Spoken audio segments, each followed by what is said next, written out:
الحمد لله وكفى وسلام على عباده الذين اصطفى أما بعد فأعوذ بالله من الشيطان الرجيم بسم الله الرحمن الرحيم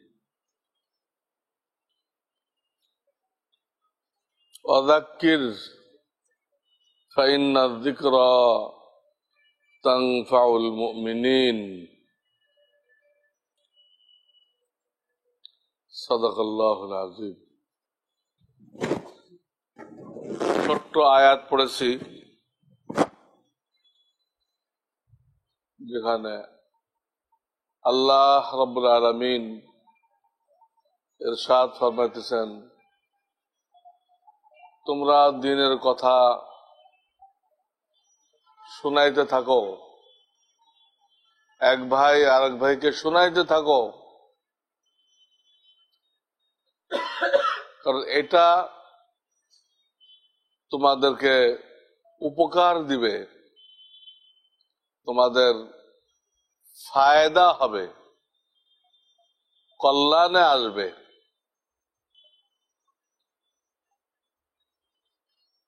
এই জন্য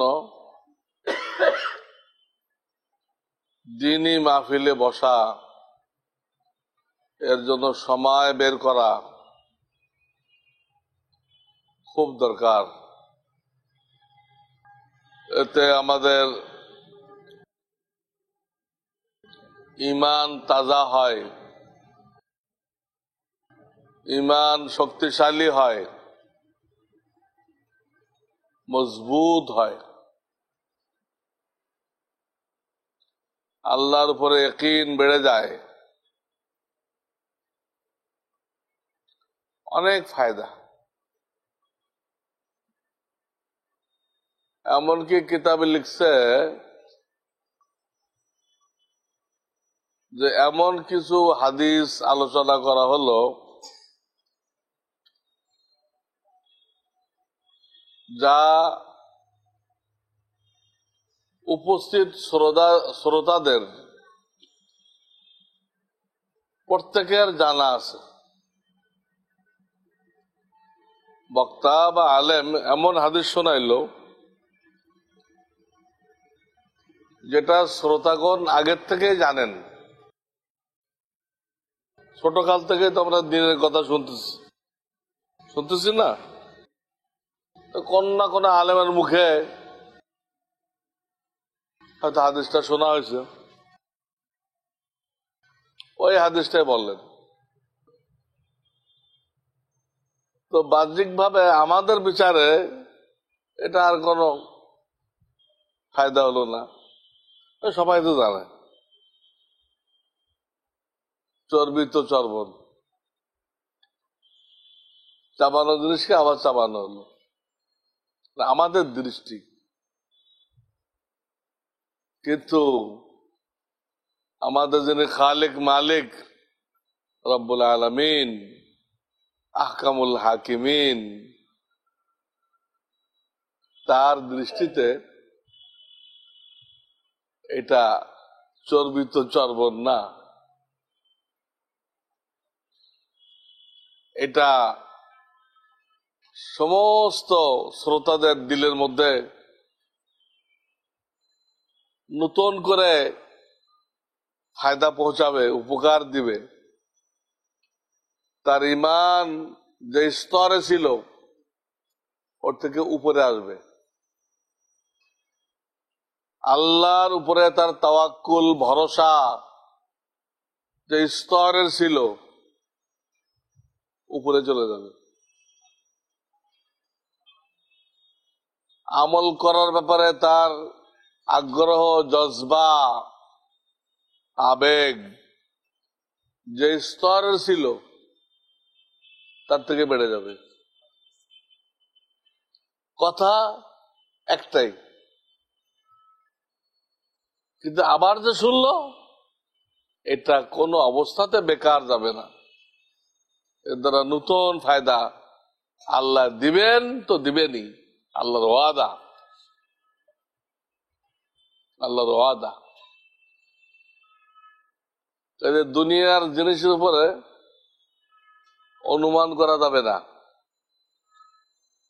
দুনিয়ার জিনিস আমরা একবার জানছি, আবার কেউ বললো, আমরা শুনতে চাই না, রাখেন ভাই রাখেন, আমরা জানি, বলে কিনা। দিনের ব্যাপারে এটা বলা যাবে না।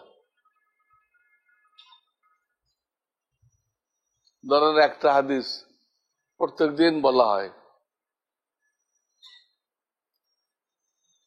তালাবুল ইলমি ফরিজাতুন আলা কুল্লি মুসলিম। ইলমে দ্বীন শিক্ষা করা প্রত্যেক মুসলমান নর নারীর উপরে ফরজ আইন। এটা একটা হাদিস। আমাদের ইমাম আবু হানিফা রহমাতুল্লাহ আলাইহি প্রসিদ্ধ হলো তিনি হাদিসের 17খানা কিতাব লিখছেন। কয়খানা?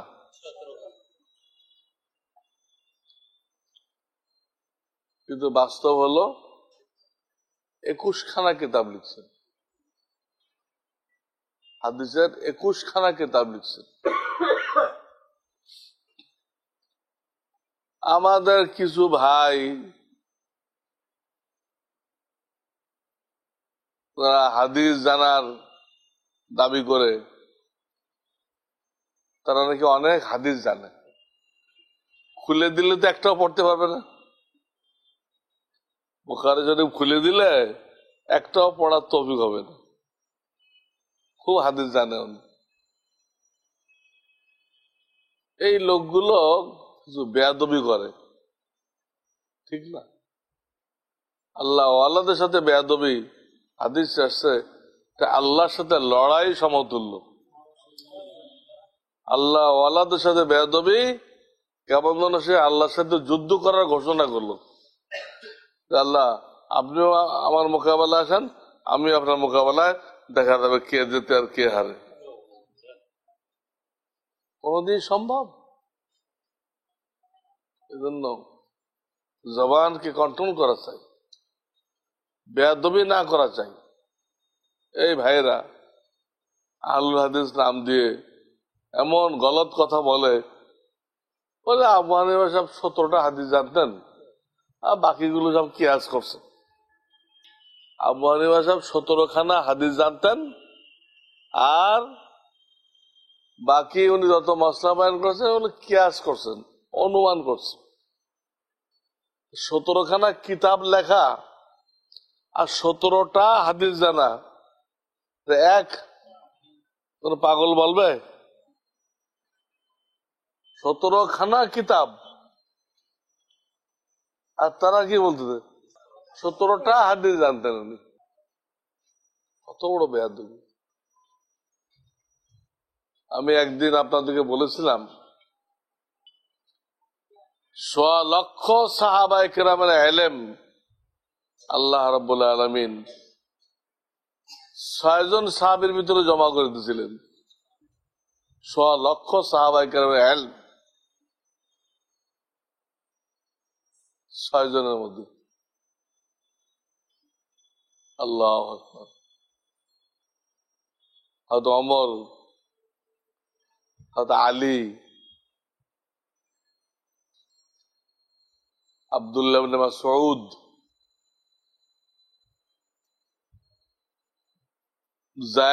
যায়েদ বিন সাবিত, আবু হুরায়রা, সবার ইলম পর্যায়ক্রমে এনাদের মধ্যে চলে আসছিল।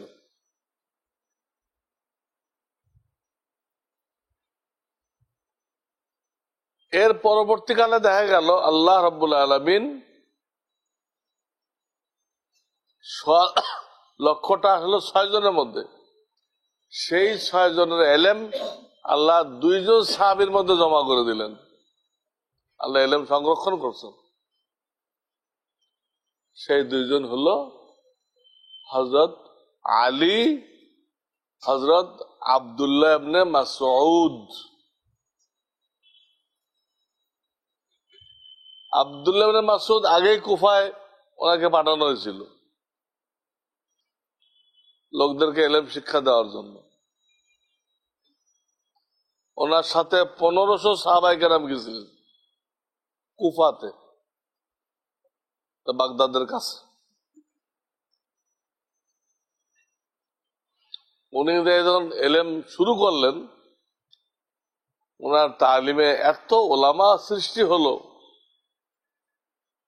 হাদিসের এত বড় বড় মুহাদ্দিস পয়দা হলো, পরবর্তীকালে দেখা গেল এই টাইপের মুহাদ্দিস মক্কাতেও নেই, মদিনাও নেই। ওনার একার মেহনতে এত লোক তৈরি হলো। ওনাকে পাঠাইছিল কুফাতে হযরত ওমরে ফারুক রাদিয়াল্লাহু তাআলা আনহু। বিভিন্ন এলাকায় ভাতা বাড়াই দিছিলেন, মুজাহিদদের ভাতা, বাইতুল মাল থেকে ভাতা দেওয়া হয়। কুফাওয়ালাদেরকে বাড়ান নাই। কুফাওয়ালারা অভিযোগ করলো, হুজুর সবার ভাতা বাড়লো, আমাদের তো বাড়লো না।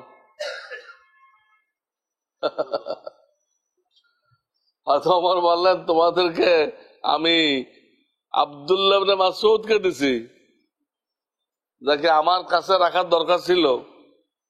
বিভিন্ন ব্যাপারে আমার তো জানতে হয়, আমি খলিফা, আমি কি সবকিছু জানি? তার সাথে আমার পরামর্শ করার দরকার পড়ে। সেই লোকরা আমি তোমাদেরকে দিছি, আর কাউকে দেই নেই। কাজেই যদি ভাতা তোমরা দাবি করো, ওনাকে ফেরত দাও, আমি ভাতা বাড়াই দেব। আর যদি না আমরা ওনাকে দিব না,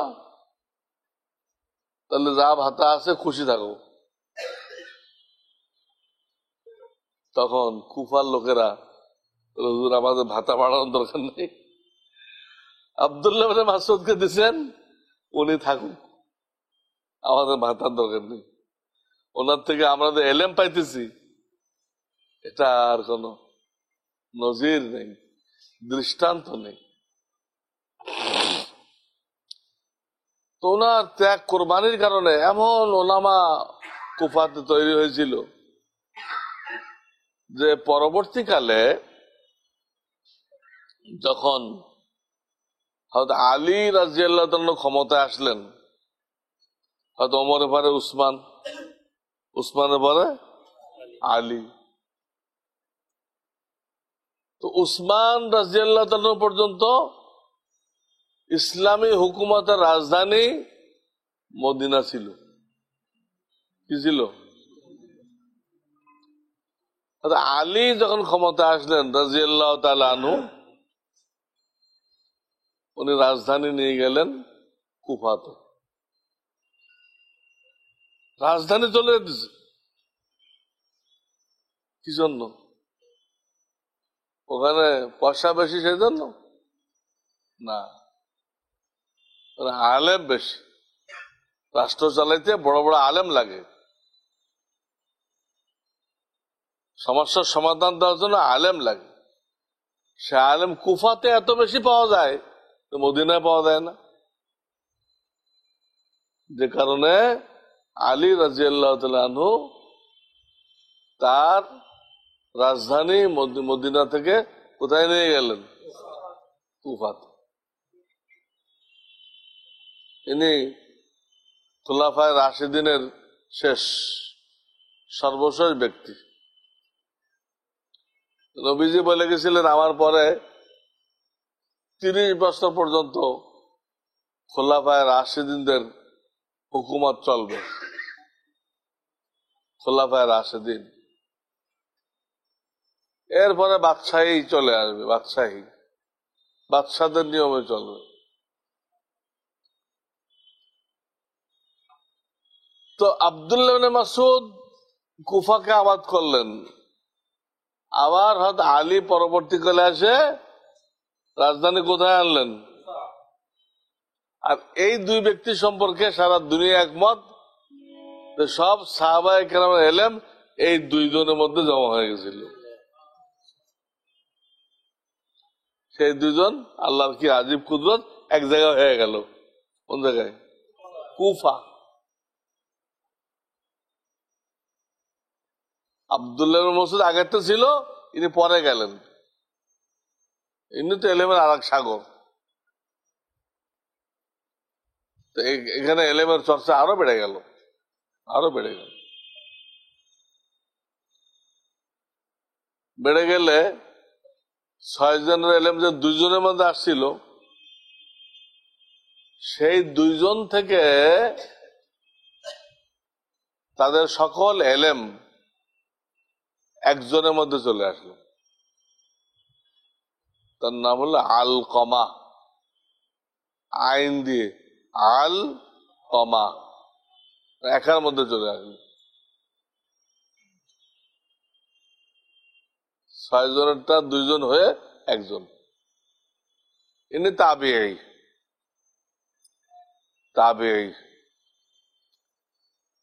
এনারা সাহাবায়ে কেরামকে দেখছেন, নবীজিকে দেখেন নাই। আলকমার সমস্ত এলেম ইব্রাহিম নাখঈর মধ্যে চলে আসলো। ইব্রাহিম নাখঈ, ইব্রাহিম নাখঈর সমস্ত এলেম তার ছাত্র হাম্মাদের মধ্যে চলে আসলো। গোড়া ঠিক রাখেন, সব সাহাবাদের এলেম কিন্তু এটা হাম্মাদের মধ্যে চলে আসলো। হাম্মাদের অনেক শিষ্য ছিল, তার মধ্যে একজন শিষ্য হলো আমাদের ইমাম আজম আবু হানিফা রাহমাতুল্লাহ আলাইহি। সমস্ত উলামায়ে কেরাম ওই জামানা সাক্ষী দিছে, হাম্মাদের সমস্ত এলেম ইমাম আবু হানিফার মধ্যে চলে আসছে।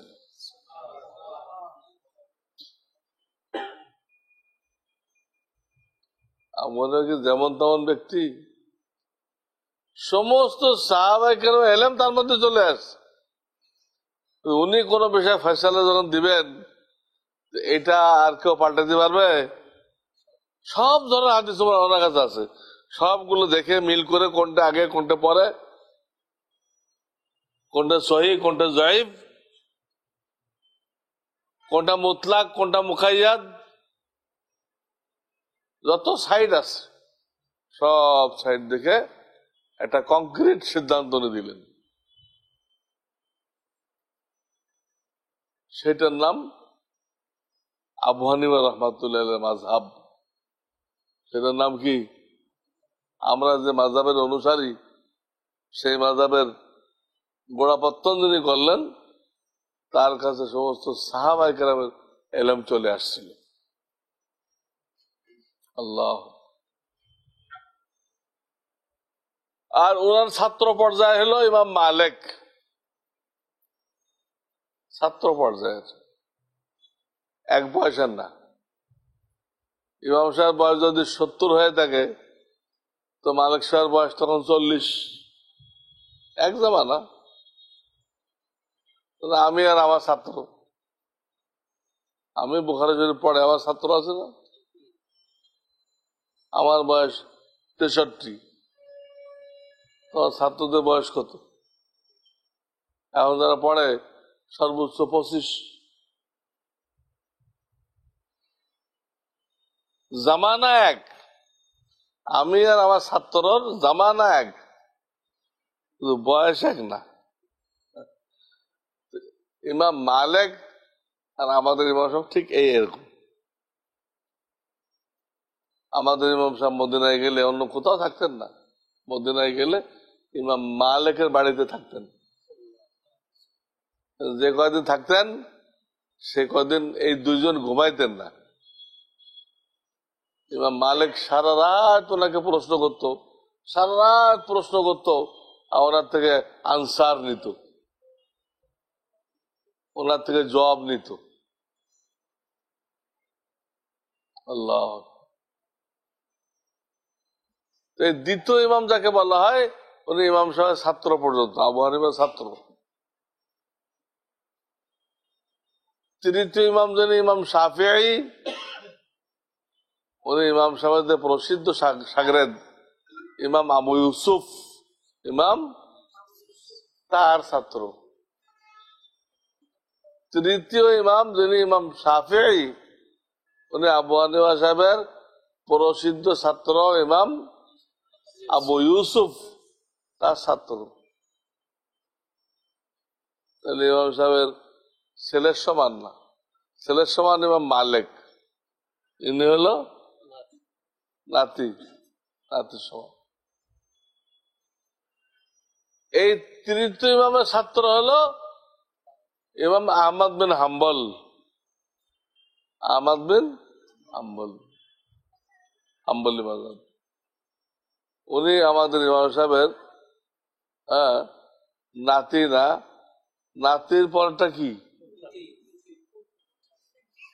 পুতি। আপনারা অভিধানে দেখে নিন কি আর আগে স্টেজ পরে। আল্লাহ তাআলা আমাদেরকে কত বড় মাযহাব, মজবুত মাযহাব দান করছে, কল্পনা করা যায়? কথাটা আসছে এখান থেকে যে আমি একটা হাদিস পড়লাম, তালাবুল ইলমে ফরিজাতুন আলা কুল্লি মুসলিম। এটা হাদিসের আরো 50 কিতাবে আছে। কয় কিতাবে? 50। কিন্তু ওইখানের বর্ণনা সূত্রগুলো দেখলে প্রমাণ হয় এই 50টাই যায়েফ। যায়েফ এটা আপনাদের বোঝানো যাবে না এটা কি। এটা হাদিসের যে সনদ, অমুকের থেকে অমুক শুনছে, অমুক থেকে এই পর্যন্ত রাসূলুল্লাহ পর্যন্ত যে পৌঁছানো হয় তাকে কি বলে? সনদ। এই সনদের লোকজনকে বিচার করে কোন হাদিসকে সহিহ বলা হয়, ওটাকে হাসান বলা হয়, ওটাকে যায়েফ বলা হয়। ওই ব্যক্তিত্বগুলোকে সামনে রেখে যাদের মাধ্যমে হাদিসটা আমাদের থেকে মুহাম্মদ রাসূলুল্লাহ পর্যন্ত পৌঁছছে। আমি কার কাছে পড়ছি হাদিস, তিনি কারো কাছে পড়ছেন, এইভাবে কোন পর্যন্ত যাইতে হবে?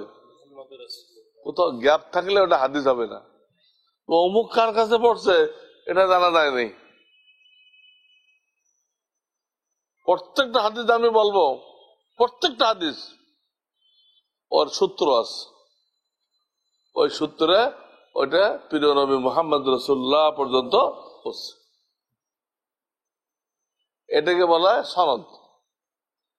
এই সনদের লোকগুলোর আখলাক চরিত্র দেখে কোন হাদিসকে সহিহ বলা হয়,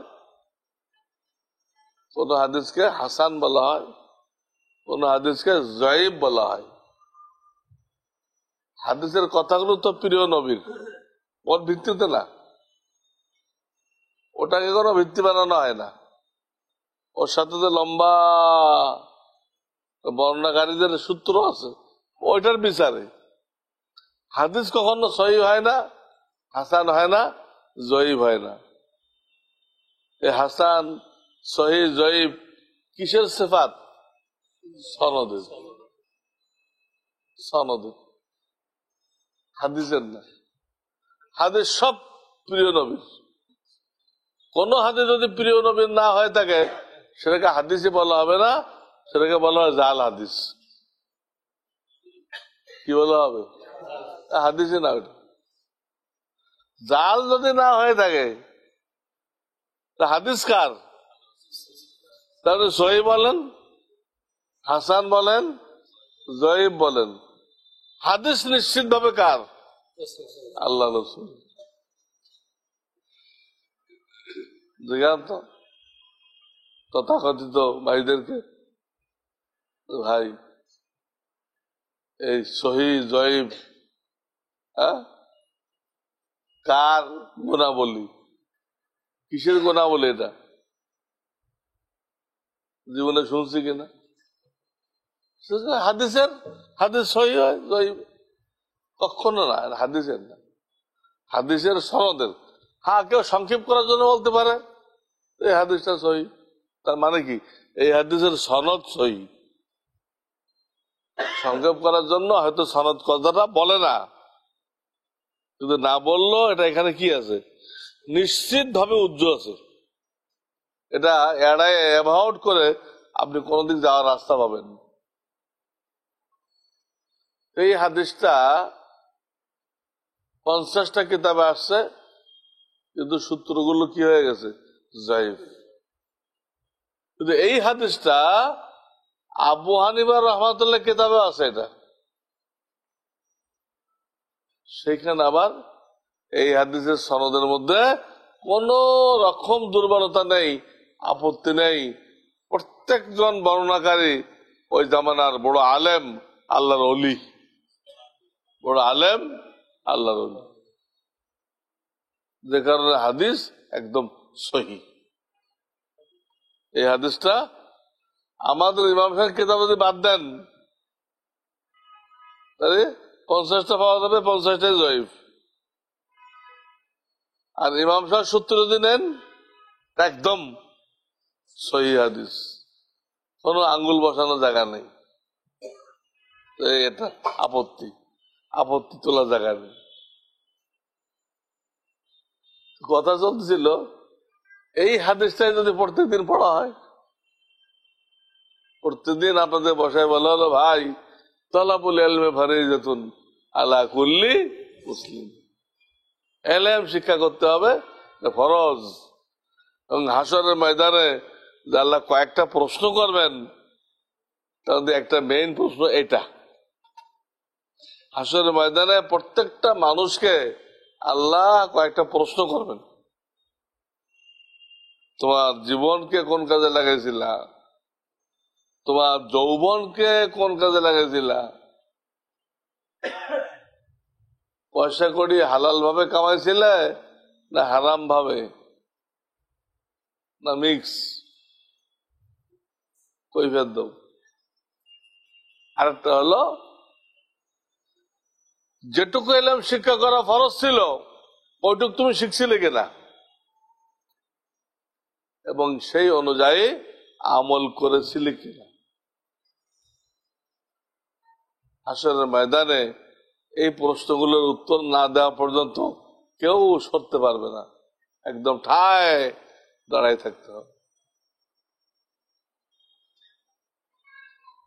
ইমাম সাহেবের ব্যক্তিত্ব, আবু হানিফা রহমাতুল্লাহ, তার ব্যক্তিত্ব কত বড়,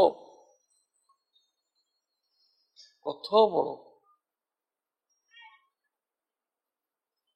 বাকি 3 ইমামের উনি মুরব্বী পর্যায়ে, উস্তাদ পর্যায়ে। তো এই জন্য তার হাদিস খুব সহি। ওদের কথা ঠিক না, উনি মাত্র 17খানা হাদিস জানতেন। আমাদের মক্তবে যারা পড়ে, এই মক্তবে এদেরকে 40টা হাদিস মুখস্থ করানো হয়, তো নাবালেগ বাচ্চারা জানবে 40টা। আর 4 ইমামের মধ্যে যিনি হেড অব দি ডিপার্টমেন্ট, অন্য সকল ইমাম মানছে যে উনি না হলে আমরা ইমাম হইতে পারতাম না। উনি যে শরীয়তের উসুল বয়ান করছেন, হাদিস কোরআন থেকে বের করে, আমরা বের করতে পারতাম না। উনি 12 লক্ষ সমস্যার সমাধান দিয়ে গেছেন। আবু হানিফা রহমাতুল্লাহ 12 লক্ষ সমস্যার সমাধান দিয়ে গেছেন।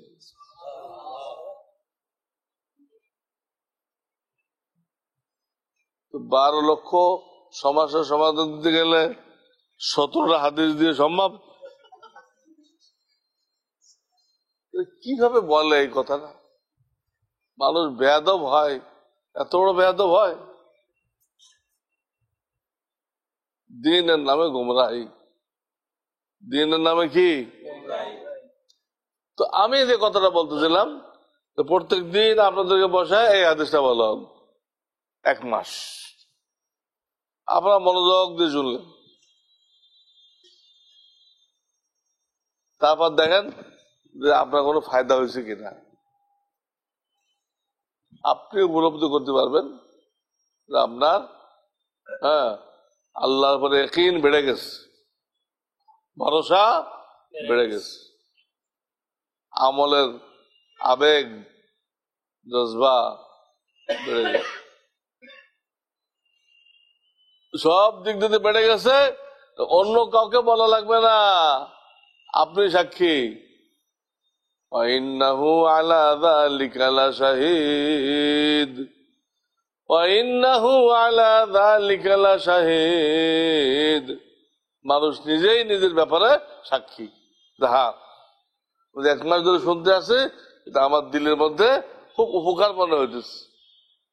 আমার আগে আখিরাতের ফিকির ছিল, ওই তুলনায় ফিকির আরো বেড়ে গেছে, আরো। এই জন্য এই ধরনের মজলিসগুলোকে খুব গুরুত্ব দিতে হবে। এমন এমন মশলা কানে পড়বে হয়তো কোনদিন শোনেন নাই, জীবনের ইসলাহ হয়ে যাবে। কি হয়ে যাবে? ইসলাহ হয়ে যাবে। বুঝছেন না? ইসলাহ এক জিনিস, আত্মশুদ্ধি আর এক জিনিস। আত্মশুদ্ধির পুরা কর্মকাণ্ডকে ইসলাহ বলে। আত্মশুদ্ধি যারা বলবেন আপনি, তার প্রত্যেকটা কর্মকাণ্ডই কি ইসলাহ। কিন্তু ইসলাহের সবটা কি না? আত্মশুদ্ধি না। এক হুজুর থেকে একটা আয়াত সংশোধন করলেন, আপনি আগে ভুল পড়তেন। আগে কি পড়তেন? ভুল পড়তেন, ইসলাহ হয়ে গেল। হ্যাঁ, আপনি পড়তেন মালিকি ইয়াও, ঠোঁট গোল করে মালিকি ইয়াউমিদ্দিন। হুজুর ঠিক রে ভাই, এরকম গোল করলেন কেন মাগুর মাছের মতো? ঠোঁট মিলাই দেন, মালিকি ইয়াউমিদ্দিন, ঠোঁট মিলবে, মালিকি ইয়াউমিদ্দিন বলেন তো।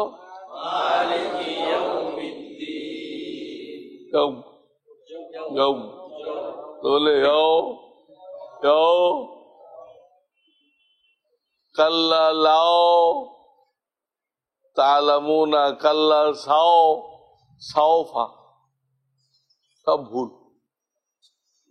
ঠোঁট গোল করে দেয় বলে সব ভুল হয়ে যায়, মিলাইতে হবে। কাল্লা লৌ, লৌ লাও না গয়ে লৌ, সাওফা না গয়ে সৌফা। অর্থাৎ বাংলায় যদি বুঝাই তো দ্বিতীয় অক্ষরটা ও হবে না, রস্যু হবে। দ্বিতীয় অক্ষরটা কি হবে? রস্যু হবে। লাও না লৌ, সাও সাও না সৌ। তো মালিকি ইয়াও, ইয়াও না ইয়ৌ, ইয়ৌ।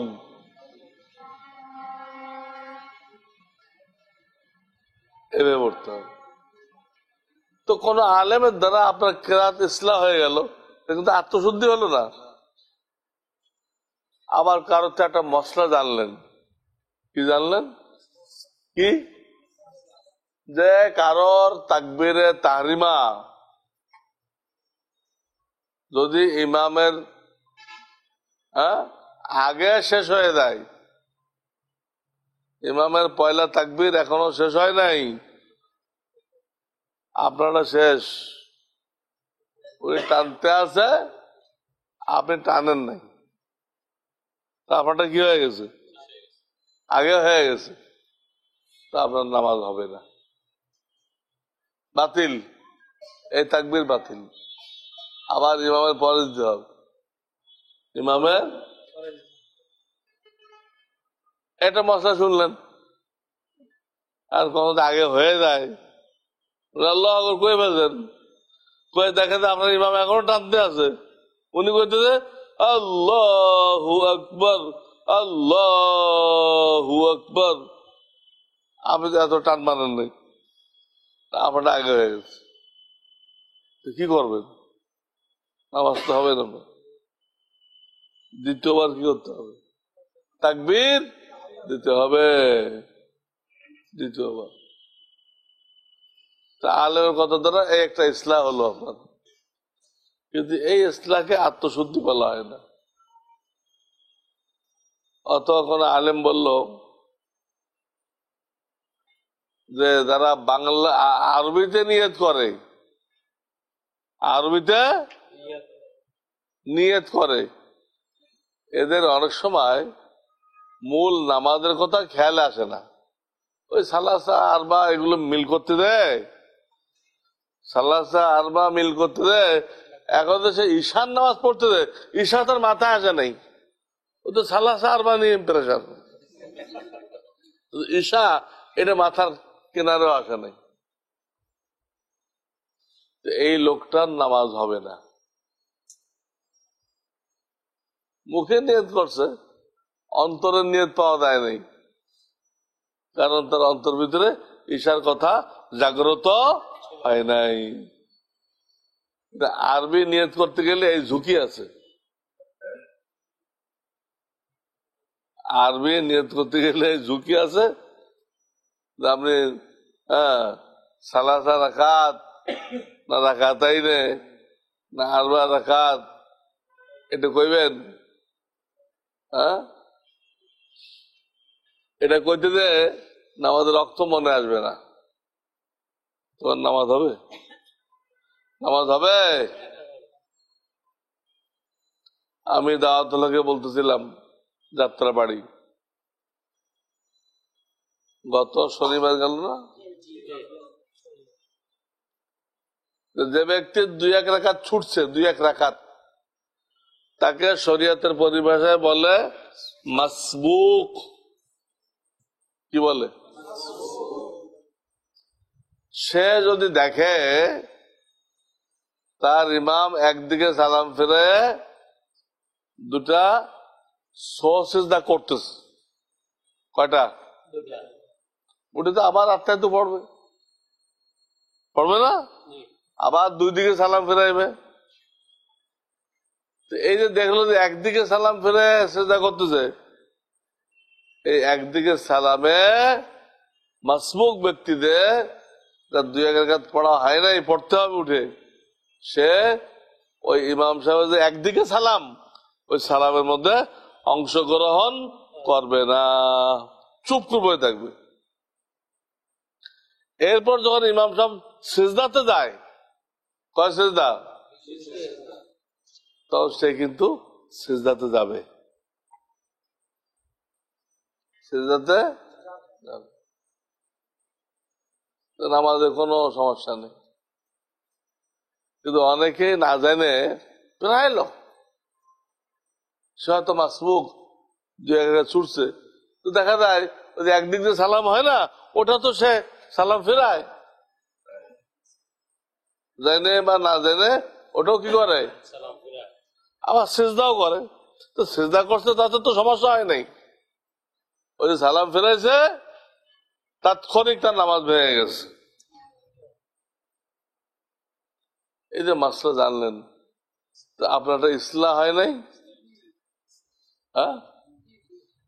ইসলাহ হয়েছে, কিন্তু এই ইসলাহ থেকে আত্মশুদ্ধি হয়ে গেছে, আপনার তাকাব্বুর দূর হয়ে গেছে, রাগ দূর হয়ে গেছে, রিয়াকারি দূর হয়ে গেছে, ইসলাহ তো হয়েছে, আত্মশুদ্ধি হয়নি।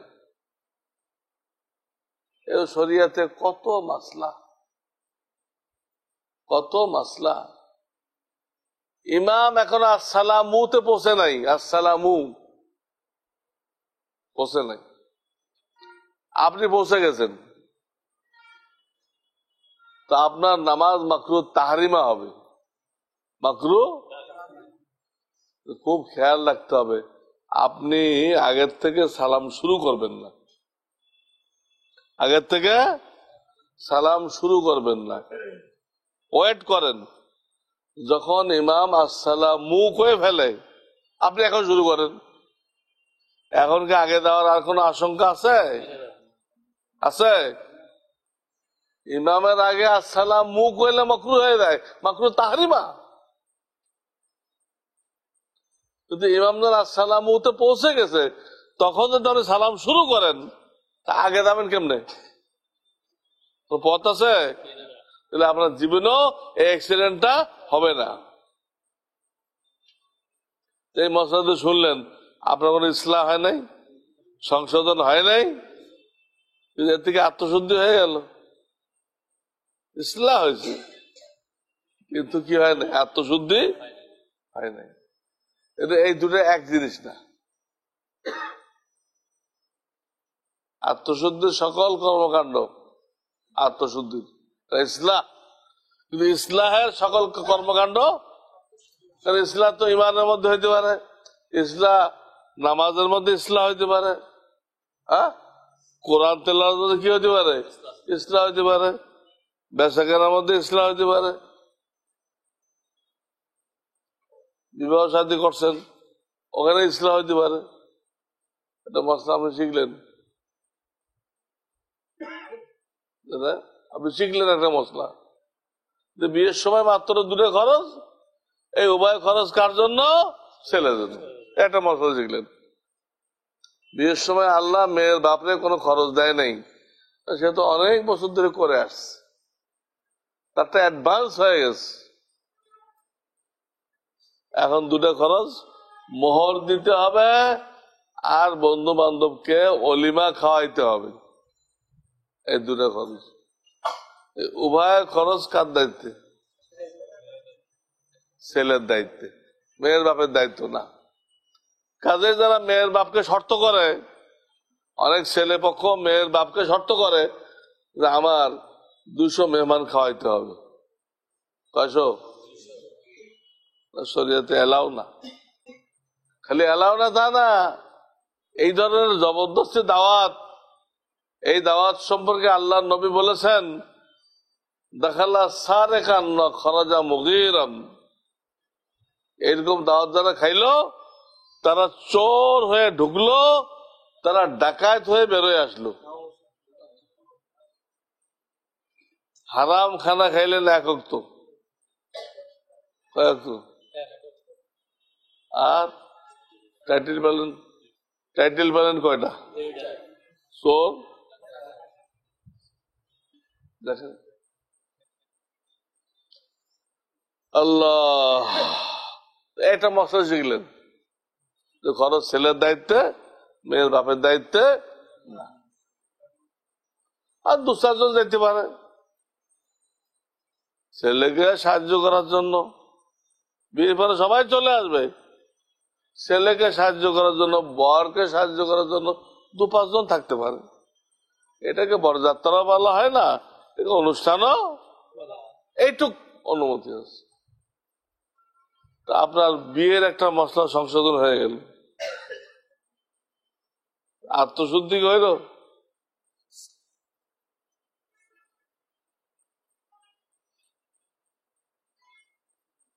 কতগুলো বুঝে আসতেছে? সংশোধন অনেক লাইনে হইতে পারে, ইসলাহ মানে সংশোধন, কিন্তু সেটা আত্মশুদ্ধি নাও হইতে পারে। আত্মশুদ্ধির তরিকা মতো যেটা হবে ওটা ইসলাহ, ওটা তাসকিয়া, 2 নম্বর। ইসলাম বলা হয়, তাসকিয়া বলা হয়। ওদিকে মন গড়া আত্মশুদ্ধি করায়, মন গড়া কি বলা হবে? মন গড়া আত্মশুদ্ধি করাই দিছে, কিতাব অনুযায়ী না। তো বেশি সে বেশি এটাকে আপনি ইসলাম বলতে পারেন, আত্মশুদ্ধি তো না। দেখা যাচ্ছে যে বহু ইসলাম আত্মশুদ্ধি না, কিন্তু প্রত্যেকটা আত্মশুদ্ধি কি? ইসলাম। তাদের ধোকা খাবেন না, অন্য লোক ধোকা দেয়, তবলিগও তো ইসলাম আছে, তাহলে পীরের কাছে যেতে হবে কেন? হ্যাঁ ইসলাম আছে, কিন্তু আত্মশুদ্ধি নেই। আত্মশুদ্ধির জন্য কোন হক্কানি পীর মাশায়েখের কাছে অবশ্যই যেতে হবে, অবশ্যই যেতে হবে। তো এই মুহূর্তে আমি এই কয়েকটা মশলা বললাম, আপনারা যদি বুঝতে পারেন যে তবলিগে ইসলাহ আছে, অনেক ভুল ভ্রান্তি তবলিগে দেওয়ার কারণে সহি হবে, কিন্তু সেখানে আপনার 16 আনা আত্মশুদ্ধি হয়ে যাবে চিল্লা দেওয়ার কারণে। এদিকে বলে বিশ্বাস করে এটা ভুল, চিল্লা দিয়ে তার আত্মশুদ্ধি হয়ে গেছে।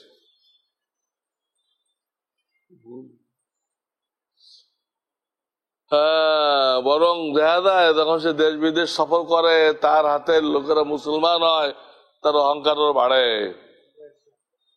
আত্মশুদ্ধি তো হয় নাই, কি বাড়ছে কিন্তু সে জানে না। সে তো অহংকারের ডিব্বা হয়ে গেছে, বাইরের মূল্যকে চিল্লা দিয়ে, তার নিজেরও খবর। তো জাহেলরা অনেক কথা বলে, মূর্খ লোক, ঠিক না। আত্মশুদ্ধির আইনে করতেই হবে। আল্লাহ যাদেরকে দিয়ে এই তবলিগের কাজ নিয়েছিলেন, প্রথম ব্যক্তিকে ইলিয়াস রহমতুল্লাহ। তিনি তো ওই জামানার বড় মুফতি রশিদ আহমদ গঙ্গোহী তার খানকায় 1 বছর পড়ে রয়েছেন আত্মশুদ্ধি করার জন্য। তবলিগে যার লেখা কিতাব পড়া হয়, কুতুবুল আলম শাইখুল হাদিস জাকারিয়া রহমতুল্লাহ, এরা কিতাব পড়া হয়। ইনি আগে তার নাম বললাম খলিল আহমদ সাহারপুরি, তার কাছে কি করেছেন? ইসলাহ করেছেন, আত্মশুদ্ধি করেছেন।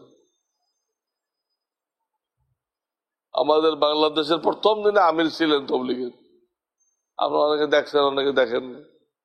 ওনার নাম মাওলানা আব্দুল আজিজ সাহেব রহমতুল্লাহ। উনি ছিলেন মুরিদ কার কাছে?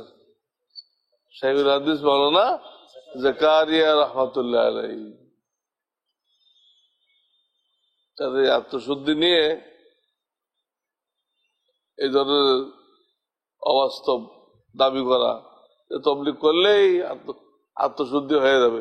একটা লোক দেখান তো, একটা লোক খুঁজে আমাকে দেখান যে এই লোকটা তবলিগ করে আত্মশুদ্ধি হয়ে গেছে। আত্মশুদ্ধি কারে কয় এ সংজ্ঞাও তো বলতে পারবে না। আত্মশুদ্ধি কি সংজ্ঞাও বলতে পারবে না, হা করে থাকবে। তো আমি এই কয়েকটা কথা বললাম। যখন যে মসলা আলোচনা হয় আপনারা নোট করবেন, দিলের কান দিয়ে শুনবেন। ইনশাআল্লাহ এই বৈঠকের দ্বারা অনেক অজানা বিষয়, জীবনের অনেক ভুল ভ্রান্তি কি হবে, ঠিক হয়ে যাবে। আল্লাহ এই ওসিলায় আমাদেরকে মুক্তি দান করবেন। যে এই লোকগুলো শিখতেছিল, সবকিছু শেখা হয় নাই।